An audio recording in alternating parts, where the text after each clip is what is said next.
you know what? I'm honestly really stoked on my race plan and I want people to know about it and I want to talk about it.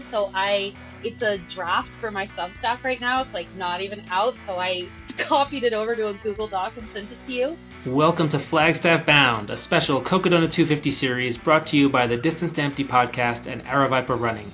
I am Kevin Goldberg, host of the Distance to Empty podcast, where we dive deep into the world of 200 plus mile ultramarathons, just like Cocodona. Of course, I'm joined by my legendary co-host, Peter Noyes. Today we've got an ultra runner, storyteller, and all-around adventurer, Allison Powell. She's run some of the toughest 200s out there, and now she is towing the line at the Cocodona 250. Allison, welcome to the show. Thanks so much for having me. I'm excited.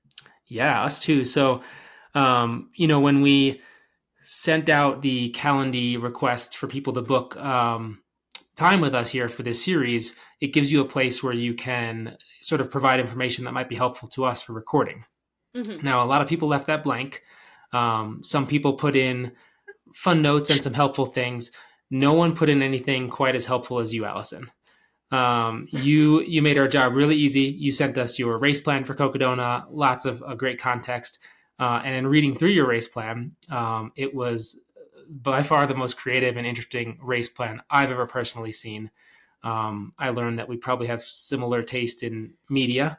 Mm-hmm. And basically, I mean, I'll leave it to you to kind of explain what I'm talking about, but you broke the course down into like themed sections inspired by movies and shows. And I'd love for you to kind of dive into that and explain where the idea came from. Absolutely. Well, I sent it over. One, I was also like, do I put anything in this box? Do I not put anything in this box? How much do I say? And then I just was like, you know what? I'm honestly really stoked on my race plan and I want people to know about it and I want to talk about it. It's a draft for my Substack right now. It's like not even out. So I copied it over to a Google Doc and sent it to you. But the idea came from, so my background, well, I grew up doing theater. I work in film. So my background is really storytelling and being immersed in a lot of media stuff. I really kind of fell into ultra running sideways. I don't even know how I ended up here. But I've always had this idea that when I'm out doing these really hard races and events, I'm gonna like pretend that I'm on some epic fantasy quest and I'm on an adventure and it's going to be so awesome and I'll just be playing a character and like nothing will hurt, nothing will feel hard, everything will just flow magically by. And that has never once happened for me. I always in these 200-mile races get to the point where I'm like, if I never see a red rock again in my life, it will be too soon. Or for Bigfoot, it was like these trees, I'm over it. I need to see the sky or I'm going to lose my mind.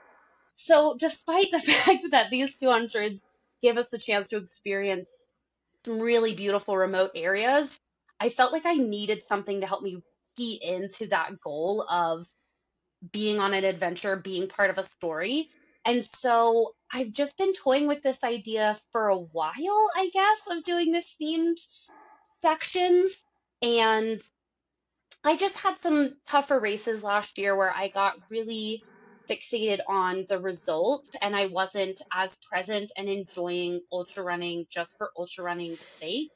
And so knowing that Cocodona has so much hype around it and so much great media, I felt like this was the right opportunity for me to make sure I'm really dialed in and racing for myself and doing things that are going to make it enjoyable for me and not caring about who I'm racing against or what the time is or what the result is because I can't control what other competitors are doing out there. I can only control my experience. So I talked about this a little with my coach and with a sports psychologist friend I've been seeing leading up to Cocodona, and both of them were like, this is incredible. You should go for it. So that's the long winded way for me saying, here's how the segments are going.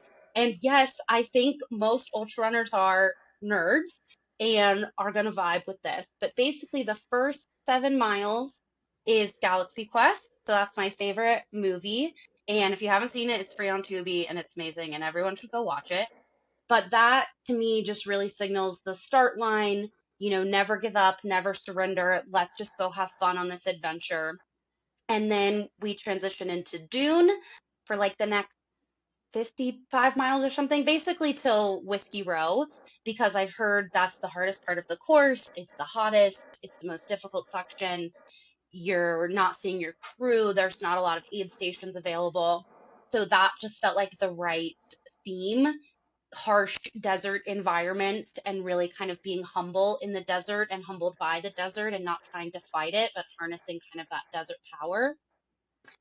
And then once I hit Whiskey Row, I'm transitioning into Game of Thrones because that's where I want to hopefully try and be a little bit competitive, start kind of the idea of if you're playing the Game of Thrones, you win or you die. So let's try and win and not die, but let's start playing with that.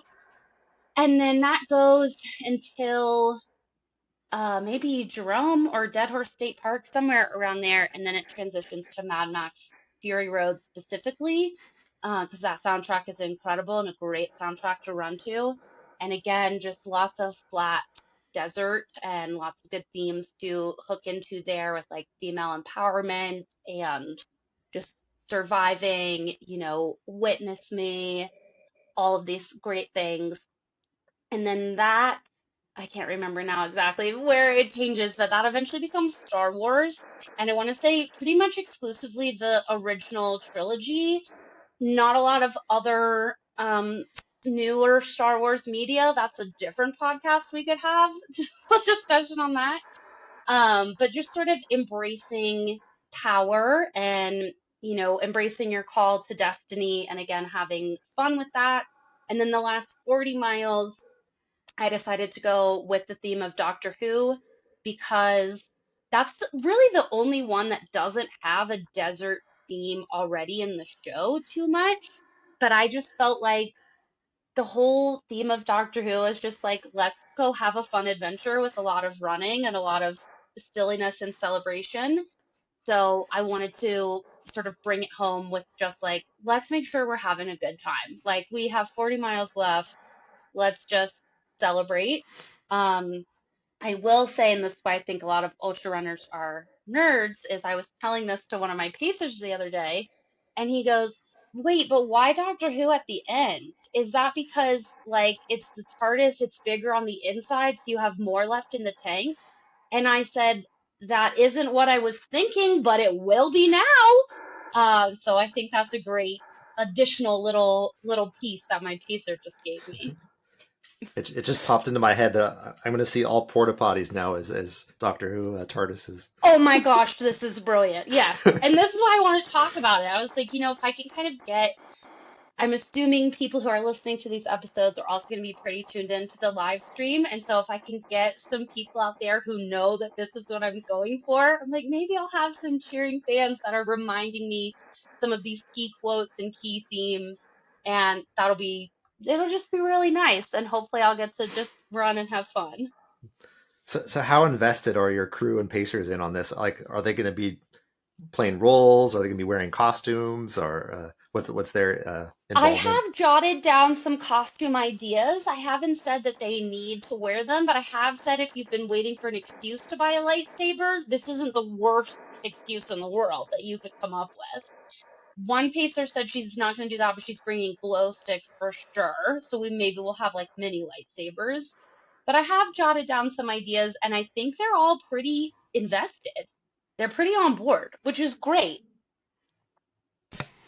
That sounds like a ton of fun. Hopefully the live stream does get super invested in it. I personally have leaned on the live stream a lot in my Mhm. 3 Cocodona runs so far. Have been in there myself chatting with people. So if I'm in there during my own race, I will certainly be calling out your race plan and be cheering from the course as well.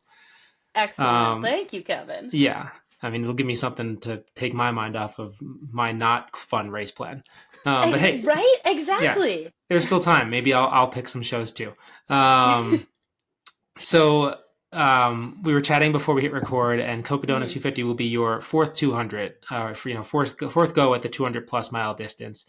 Um, obviously you're going in with this awesome sort of mindset strategy. Is there anything on the like logistical side of things that you've learned that you're going to be taking with you or staying away from going into Cocodona? Like any big lessons that you can shed light on? I am going to be experimenting with sleep in a different way, and we're just gonna find out together how that goes and how it works. But essentially, I slept too much, I felt, during Moab, which was weird because I didn't really sleep that much, but I slept too much consecutively. And I have really learned, for me, I need to sleep maximum an hour, but more likely 45 minutes in one go. Otherwise, my muscles really get into recovery mode and really stiffen up, and it's hard for me to transition back into any sort of power hiking. Any dream of running is out the window.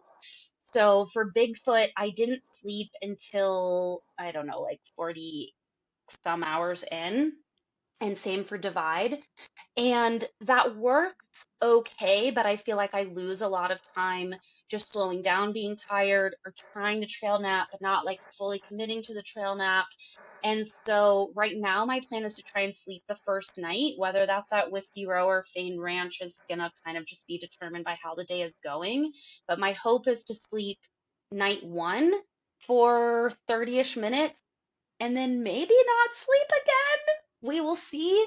But in my mind, this is going to work great because everyone's going to be sleeping and slowing down later. And I'm going to be like, what are you talking about? I had a great night of sleep one night ago. I can keep moving. So who knows if that's going to work or not? But that's, I think, one of the biggest things that I'm playing with in this race is the sleep strategy. So we saw that you're starting a Montana branch of women in ultra running, and that's a movement that was started by a guest we've had on our podcast before, Rachel Bambrick. So Mhm. can you tell us a bit about that? Rachel's just awesome. She and I connected first through the Divide 200 Facebook page because she raced it last September as well. And she had just posted something in there. And then I messaged her on Instagram and we just kind of connected. And I love what she's doing. I really love community building. I love getting more people involved in trail running and ultra running. And I think it's a space where a lot of women are intimidated to toe the line, but I think can really shine. And so I don't remember fully how it came about that I was going to start a chapter, but I was just like, this is cool. This is awesome. If you need any help, I'm so in. And yeah, now I get to start my own chapter and hopefully get some more people out here out on the trails. That's awesome. Yeah, Rachel is also a former Cocodona 250 finisher, so Mm-hmm. lots of Rachel and women in ultra running tie-ins in this sport, which is super cool to see. Um, all right, before we jump into our sort of, I guess, closing questions, which are questions kind of we're asking every guest on this series, Mm-hmm. can you go through your shows, movies, race plan categories and just tell us for each one who the person, place, or house that you most resonate with is? Ooh, good question. I think for the first one, for Galaxy Quest, I'll just have to go Tim Allen because he's the commander, he's the leader. It's my ship that's taking off. So that one's pretty straightforward. For Dune, I was talking with my sports psychologist about this because he was like, the themes of Dune, I don't really know about it, how this is going to quite relate. And we kind of came to the idea of humility being a huge theme in Dune. Not that Paul is that humble. He kind of is in book one, but if you've read beyond that, it gets really crazy weird. And so I would say maybe more the Fremen because I'm trying to lean into the theme of letting the desert be the desert and kind of be humbled by it and not be surprised by the power that it's exerting against me as I make all those climbs in the first section. Game of Thrones, obviously, I think Daenerys because I'm just a tiny little woman and people are probably going to underestimate me. And if things are going well, hopefully I can shake that up and be a little bit of a surprise. In Fury Road, definitely Furiosa, just bringing all these women along with me and some awesome men too. Anybody who's watching on this journey through the desert, fighting for redemption and survival and just embracing that feminine energy and power. Star Wars, I think Luke is who I'm looking the most towards again, mostly the original trilogy, because starting from a place of I don't understand this power. I can't embrace this destiny. I don't know enough. And realizing at that point in the race, yeah, this is my fourth 200. I maybe am sort of okay at them, embracing that power, embracing that destiny. And then Doctor Who, I would say probably Rose, because I love those first couple seasons of the reboot. And one thing that's been in my mind is how many episodes the Doctor just looks at Rose and just says, run. And so embracing that in the last 40 miles of just being that companion that's like probably going to be being pulled along by my pacers at that point, and just trying to lean into that. Okay, let's run. We can run. So those are the main ones. I love it. And that we did not include that question. That was off the top of my head. So you like it felt like you had really prepared that. That was amazing.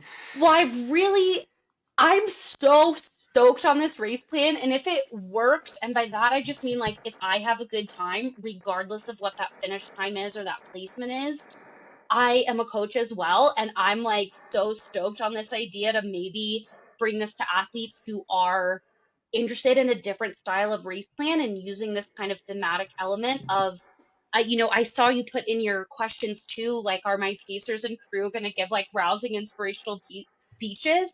And I haven't thought of that either, but I'm kind of into it. And there's so many quotes and mantras and things that I am just like, really going pretty deep. I'm making like 6 different Spotify playlists for each of these sections.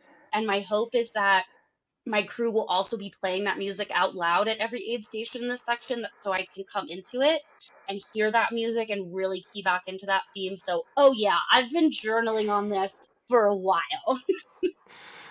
Awesome. And that kind of one of my favorite questions that we've been asking people in our closing questions here. I'm going to shift it to the top now Mhm. because you sort of just answered it. Is if there's one outcome from Cocodona 250 that would make you proud that is not tied to results or placement or your time, and I think you summed that up pretty well there, and I think that's really cool. Yeah, absolutely. And that was going to be my answer for sure. If I can have a race that's fun for me and that makes me proud, that's all that I want. Yeah. All right. What about your section of the Cocodona that you're looking most forward to? I am really intrigued by the granite dells. I don't know if I'll be able to see them. I have no idea what time of day I'll be moving through there, but they look really cool, and I haven't explored that area yet. So I'm really intrigued to see what kind of epic fantasy adventure pops into my mind with all those rock formations around.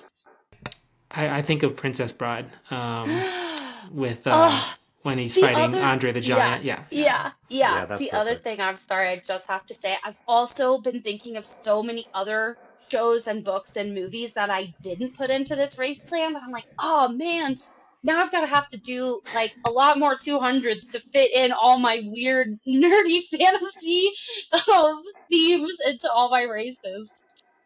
All right. What about the section that you're least looking forward to? Probably the first day or the first like 37 miles. Everybody says that's the hardest, the toughest. That's a lot of climbing. It's a lot of exposure. It sounds like it's also a lot of sandy Jeep roads, and that's kind of my least favorite terrain to run on anyway, where it feels like it's 2 steps forward and at least half a step back, like you're just sliding around in it. So I'm just gonna have to kind of get through that, I think. Yeah, I always say the race starts in Crown King. Just Yeah, I think so. That's what I've been told. All right, Allison, what shoes are you going to start in? I'm going to be wearing the Merrill Antoras. I actually won some pairs from Divide, and I saw on their website they had a version that is pink leopard print.